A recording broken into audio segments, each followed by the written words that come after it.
And where we start in the science of mind is, of course, with ourselves. See, there's only one absolute power. Just one power. And this power is unlimited.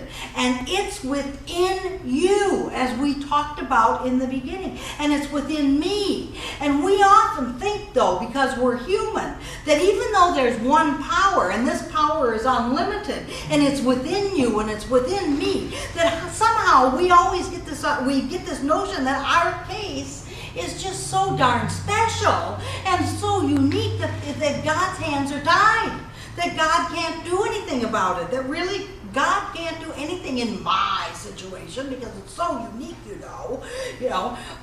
God can do everything, and it's all powerful, and it's all present, and this and that, but not in this situation, because the people I'm dealing with are really, really tough. The situation that I'm dealing with at work is really difficult. God just wouldn't understand my finances. They're way too complicated. This life is just so complicated right now that God just wouldn't get it. We go there. But this is a world of spiritual law. We teach spiritual law in operation. It's the law of cause and effect, the basic law of consciousness, which Dr. Holmes also referred to as karma. As you put it out there, that's how you're going to get it back. And one of the ways that we see this in our own lives is that what I think I am, I become. What I think I am, I become. So if I think I'm whole, I'm going to become more whole. If I think I'm abundant, I'm going to become more abundant. If I think I'm lovable, I'm going to become more lovable. And it works the other way. It works the other way as well. That if I think I'm not enough, the universe says, okay, you are not really enough. Never were, never will be. If you think you're poor, the universe says, in an abundant universe, odd choice, darling, but okay, you're poor. And if I think I'm sick, my life is over, the universe says, okay, another interesting choice. I wouldn't go there, but okay, your life is over. Boom. Move on. So we have to decide. We're the ones. We have to decide in order to give direction to the principle, in order to give direction to the law. This is our job. This is our job as co-creators of our life. Otherwise, we'd be puppets. God, Spirit, has endowed each of us with free will, with choice, and intelligence to comprehend that we are working with spiritual law. And therefore, we get to be involved in the process. We have to decide what we want in order to give direction to the principle and the law. I got a renewal notice about my license before my birthday. And I went immediately, oh God, DMV. So I put it on the back burner, I gotta tell you. A couple months go by after my birthday and I keep saying, I gotta get to this, I gotta get to this. And then pretty soon, don't you know, that my outside world is reflecting back my inner knowingness that I have to do something about this. And so every time I'd see a police car, I knew they were after me. And every time I'd go someplace just to use my ATM, all of a sudden they're saying, show me your ID. And this is expired, dear. You know that, don't you? So finally I said, okay, get a grip, you're going. And so I started talking to people, and I said, I'm going to the DMV next week. And they'd go, oh my God, I feel so sorry for you. That is terrible. I wish you didn't have to go. That is an awful place, and it's the worst place in the world. Which one are you going to, Culver City? Well, that's so crowded, it's so hot, it's just that's a terrible place, they're rude, da-da-da-da-da. And I thought, well, I gotta go. I'm going anyway. So I'm driving over, and all of a sudden it dawns on me that, hey, this line of thinking, that my current line of thinking about the DMV is not going to serve me well at all. I bring this thinking into the DMV, I can be pretty well assured of what my experience is going to be. So I made a conscious choice to change my thinking, change my experience. I am peace, I am love. The DMV is peace, the DMV is love. God is present in everybody at the DMV. So I walked into the DMV, and it's a sea of people. It is just crowded. And I said, holy cow, you better be praying again. So I walked out. I really did, you know. I walked out and I sat on a wall. I, of course, and I pretended I was tanning, but I was treating like heck, you know. And so then I go back in and I get in line. And that line, I swear, when all snaked through the building and went out the back door, I was outside again. But I'm prepared. I brought a book. So I'm reading my book and I'm affirming and I'm inching forward and reading and affirming and inching, and finally I get up to the counter. And the woman there is so nice. Hi, how are you? Fine, thank you. Thank you for asking. How are you? Well, fine, thank you for asking. And she gave me a number. And she told me to go wait over there. And my number was like Z8,043,000, you know? And of course there, I do an A from 1 to 1,000, B 1 to 1,000. But okay, I go and I sit down. And I'm watching the monitor, and I'm watching and reading and affirming. You know, God is in the DMV, God is in me, we're all one. That's all peace. And the next thing I know, they're calling my number, and it was really fast. So I walk up to the counter, and magically, when I got up to the counter of the Z's, the woman who was over in the first line that was so nice to me was there. And she was so sweet, and I said, hi, how are you again? And she said, well, hello, how are you? And she just started doing what she does. And now I was months late. You know, I hate to admit it, but I was months late, and I had confabbed in my mind that I was going to pay this tremendous penalty. And it was, you know, it was going to cost me a fortune. It cost me the regular $28. There was no fine, there was no nothing. And I said, wow, thank you, this is great, thank you so much. And she said, no problem. Now just go over there to the other guy and have your picture taken, and we'll mail it to you, and you'll have it in about 2 weeks. Great. So I start marching over to the picture taking guy, and he was like way grumpy. Way grumpy. And I start saying, oh man, it's over. And I just stopped. I just stopped myself, and I said, stop, you know. And I said, you know, God is everywhere. We're all one. You know, God is in the picture taking man, and life is good, and we're at peace, and da da da. I am peace. God is love. So I go up to the picture man, and I say, hi, how are you? And I say to him, man, you are in one cool place. Do you know how hot it is outside? He said, I am. Am I in a cool place? He said, yeah, it's roasting outside. You are in one fabulous place. He says, really? I said, yeah. And so he said, go stand over there on the footprints. And I go stand over on the footprints, and he says, smile. When have you ever heard at the DMV, smile, look nice, do your hair? You know? That's why I said, it's okay, you know? And he said, well, that's it. We'll mail it to you in about 2 weeks. I'm sorry it's going to take so long. The DMV saying they're sorry. Oh my God, I had a tremendous experience at the DMV. Maybe the first person in history, but I did. I had a fabulous experience. And what I attribute this to is clarity, because clarity is power. I was really clear that the old way of thinking was not going to serve me in this situation. See, you've got to be honest with yourself. And my thinking stunk up until I started to treat my consciousness in the car and then again out on the little walkway. And it's important to be focused. Like what I want is, you know, I want to have a good experience here. I want things to go smoothly and harmoniously and peacefully and nice. And if I had my way, I'd like to not have to pay a fortune. So I think we need to look at our life. And we need to say to ourselves, okay, honestly, this is where I am today. And this is where I want to be. This is what's going on right now. This is what I would like. Yes, this is the condition in my outer plane experience.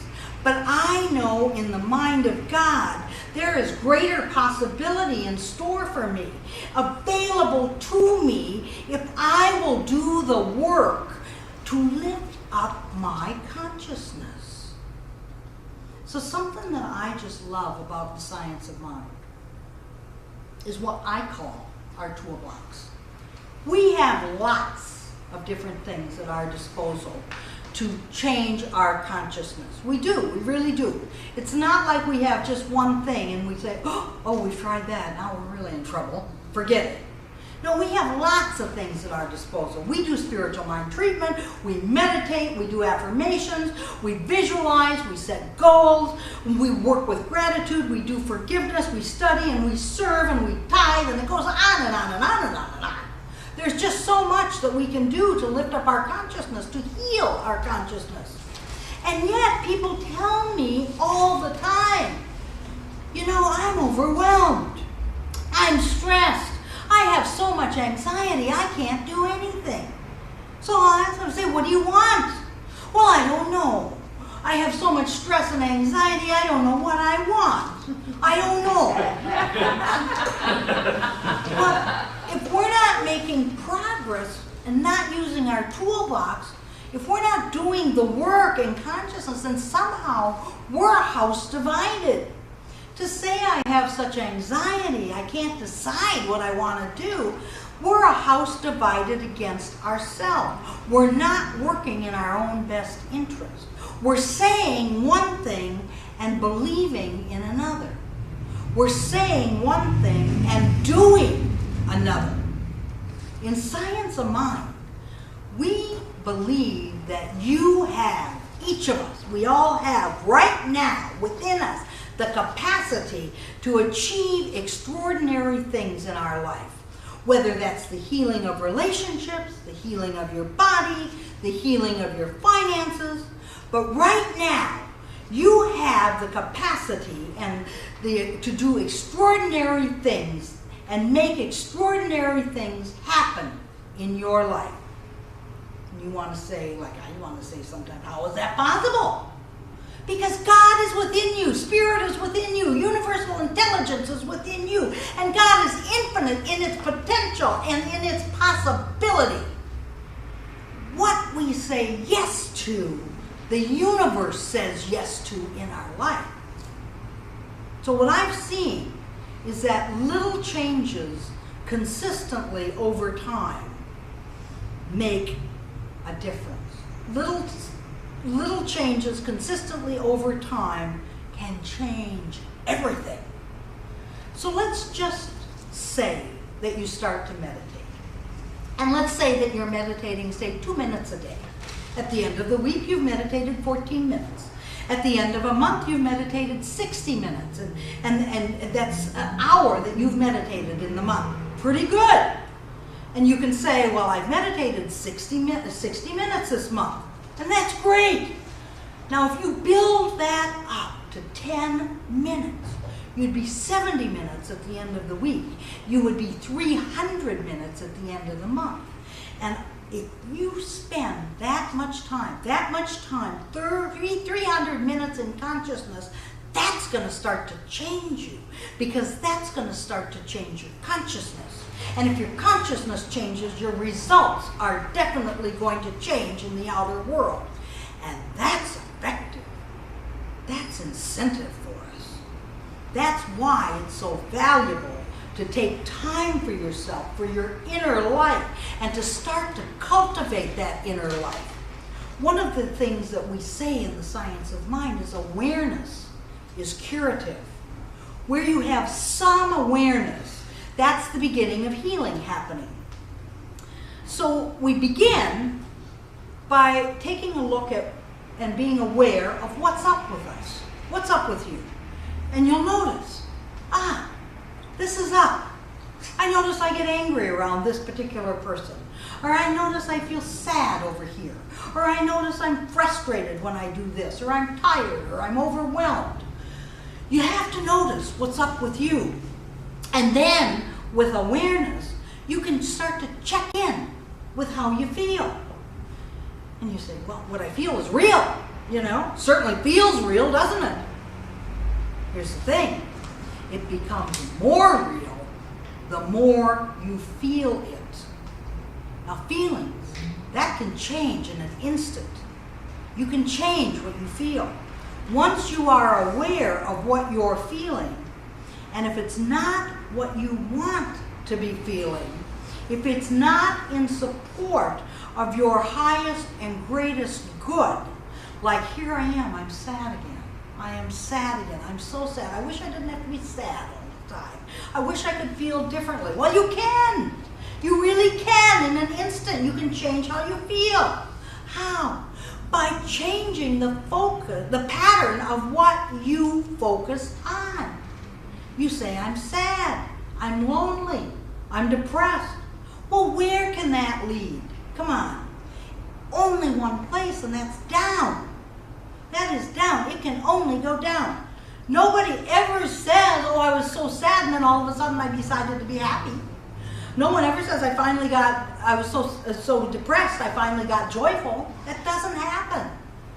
So what I would say is, all right, tell me something good about your life. Well, there's nothing good about my life. That is not true. Don't be like that. There's always something good about your life. Tell me something good about your life. Well, I have nice nieces and nephews. I really like them. I love them a lot. That's great. You've got great nieces and nephews, and you love them. Tell me something else that's good about your life. Well, I have a bird. I like my bird. Well, tell me something else. That's great. That's fabulous. I don't care what. Tell me something great and something good about your life. See, you can change the way you feel by changing what you focus on. People are always so eager to say how dreadful and tell us about the awfulness of their situation. Like they're in competition together with each other. And it's oh, you got it bad? Let me tell you how bad it was in my life. You think that was terrible? Let me tell you about my terrible experience. Let's be very clear, folks. There is no prize for how awful your life is. There is no prize for an awful life. And that's time's wasted. That's time gone. You don't get that time back. The universe simply says, it's a yes universe, you know.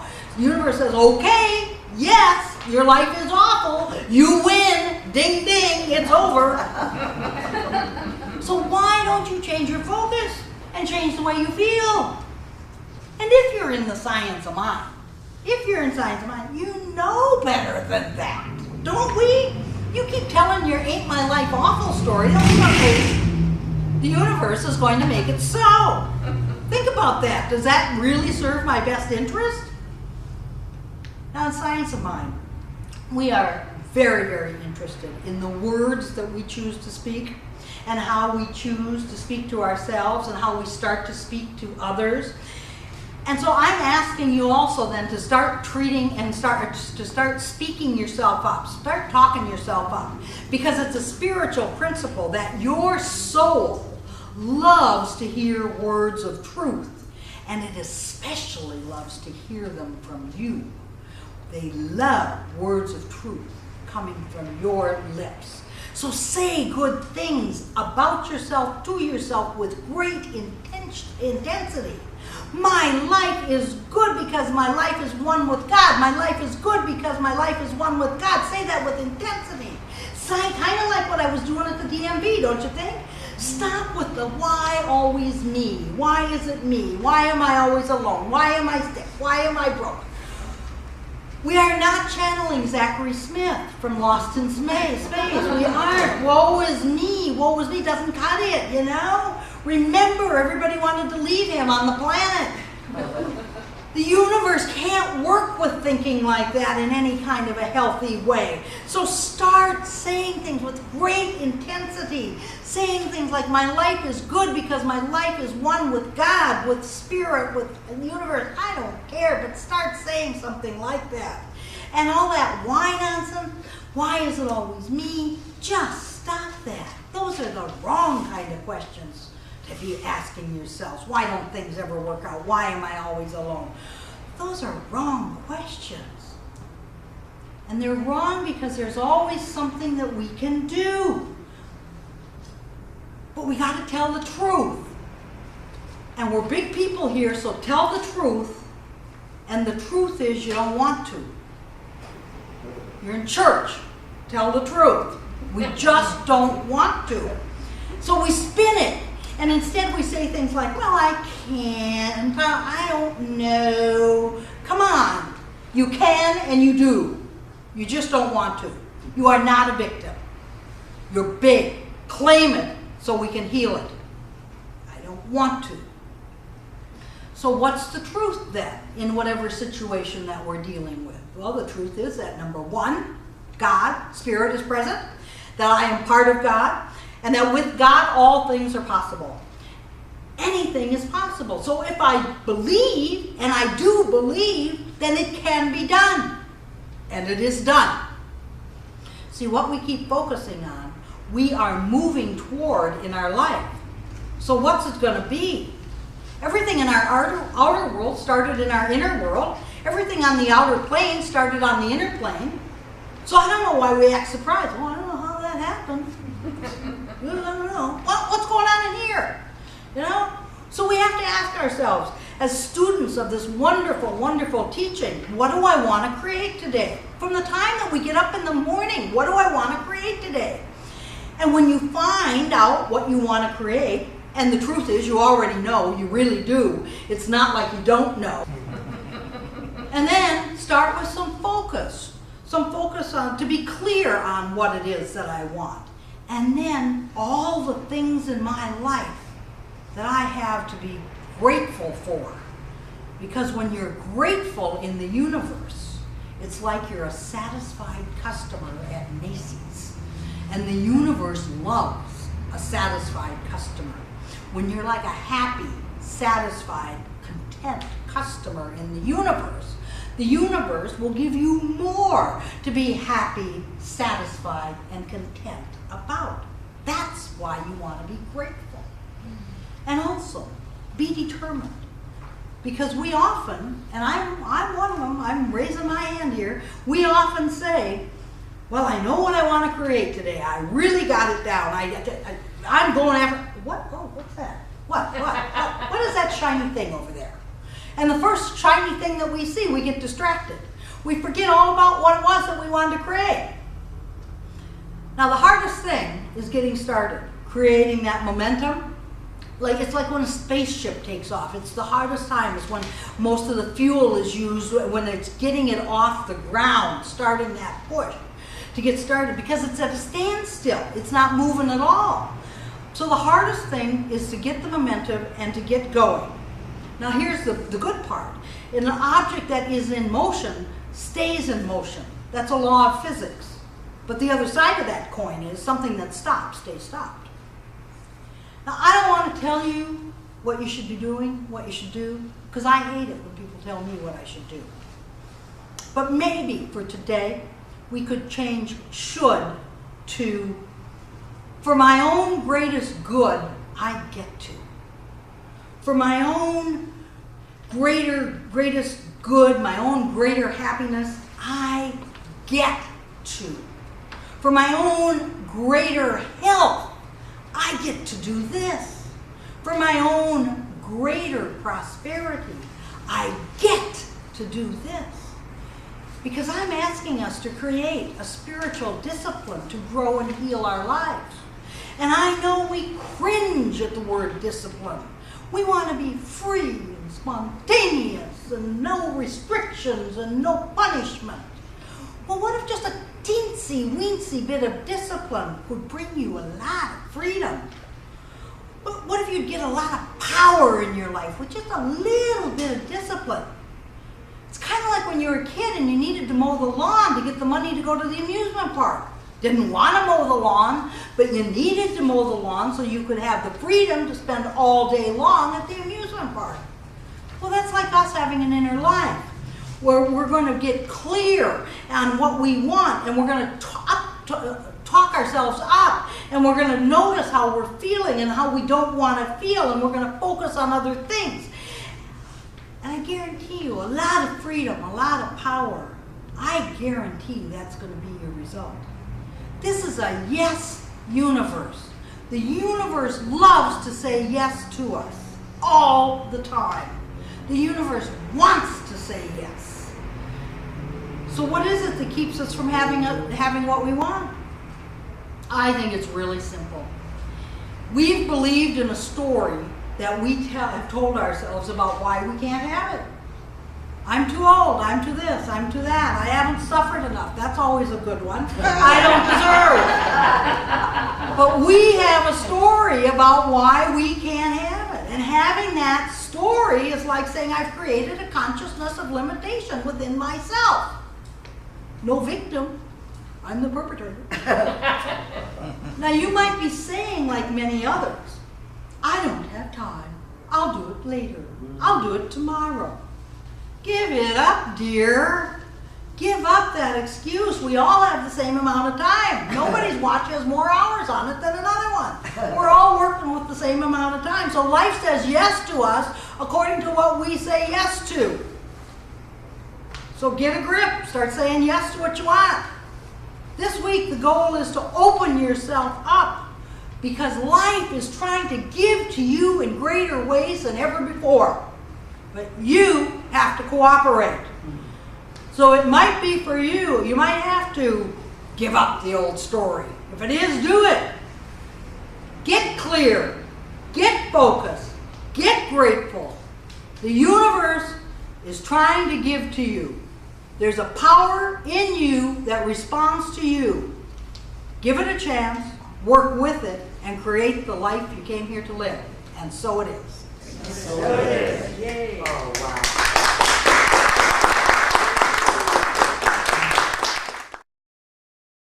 So let's turn our attention inward for just a moment as we become still together. Let's turn that attention inward. And we know that God is right where we are, that we are surrounded and filled with God's Spirit, God's light. God's love is within each and every one of us right now. Who we are as we are, each one a valuable part of the mind of God. So as we join together in consciousness, I also know that not only are we one with God, but that we are all connected with each other. And I speak this word for each and every one of us, knowing that the life principle within us is rising up and expressing in greater ways than we have ever known. We are absolutely willing and receptive to this. And anything limiting that we have told ourselves that has kept us out of the kingdom consciousness, we let that go right now. We recognize it does not serve us. It has no place for us here today. I speak the word that we are willing to have that tiny bit of discipline to grow our consciousness, knowing that we change on the inside.